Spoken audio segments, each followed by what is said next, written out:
Hey, yo, what's the deal? Man, it's your boy Tag from Pro Wrestling Tag. You know what I'm saying? As of this recording right now, it is 8:31 p.m. February. Look at me. April 25th, 2025. You know what I'm saying? And right now I'm just walking around Fort Greene Park chilling. You know, the NFL draft is on. You know what I mean? Speaking of that, the Giants, as my team, they made some moves that is, to me, questionable. You know what I mean? Well, not necessarily. I mean, the questionable moves they did was they drafted a quarterback, but that's like in the late first round. Now, I mean, they drafted Jackson Dart from, I think, Ole Miss, which is basically This is Eli's old college. This is the college that Eli came from. You know what I mean? And, I hope, at least, all right, fuck it. It's a safe bet. It's not like it's a Daniel Jones situation where, Daniel Jones wound up being a bust and such. You know what I mean? So, but that means one of the quarterbacks will have to be cut. And it might be DeVito. I mean, I would not be surprised if it's Tommy DeVito. And they also drafted an edge in Abdul Carter. So we needed an edge. You know what I mean? Like, I didn't mind that. You know what I mean? But yeah. So let me get to something because and yes, the sickos are mad. You know what I'm saying? They're still angry about what happened, in the news with Mariah May and, her getting ready to get a nice significant offer from WWE. You know what I mean? Like, it's case in point, man. Case in point, B. Case in point. So this video tonight's gonna be a little bit of a different topic. Now, I would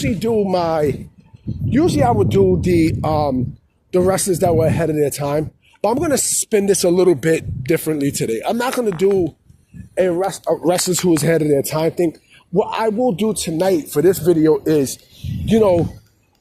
to me, the most underrated heel in all pro wrestling history. And that goes to one Muhammad Hassan. I loved Muhammad Hassan. Muhammad Hassan was fucking great. As a heel, like like that gimmick. That gimmick. And it's funny too, because he's not really an Arab. He's actually Italian. You know what I'm saying? But that gimmick, and yes, it came out of a controversial time. Yes, 9/11 happened. You know what I'm saying? And, WWE decided to, create controversy with a gimmick like that, right? The thing with the Muhammad Hassan gimmick is that, it was very, very, very touchy. You know what I mean? It was very touchy. And, hold on real quick. Yeah, sorry about that. The thing with the Muhammad Hassan character is this. It was very, very touchy because of what happened, years prior. And, WWE could not have found a better person than Mark Capani. I think Mark Capani, he, and it's fucked up, what happened to him and stuff, backstage. Like, he did his job. He did his fucking job. He was good at it. I mean, he got pushed. And if the gimmick would have, if they would have kept it going, I do think they would have, you would have had to put him in the main event, in the main event picture. You would have had to. There was no choice. Because the gimmick was so good. Like I said, it was very touchy, and yes, he was controversial in terms of the gimmick, but listen, this was the time. This was definitely the time. And the funny thing about that gimmick, believe it or not, that gimmick can also work today. Why? Because you still got people who have like hate for Americans and shit like that. You know what I mean? And so, they hit a home run. This was when Vince was a fucking genius in his craft. Now, I mean, to put that gimmick onto Mark Capani, I don't know, bro. Like, that was really, really, really good. And there was just a lot of things that happened that was out of Mark Capani's, hands.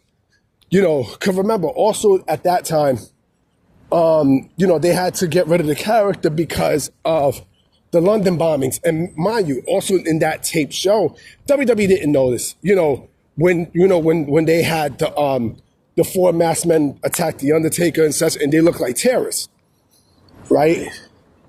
The gimmick was fucking great. The gimmick was great.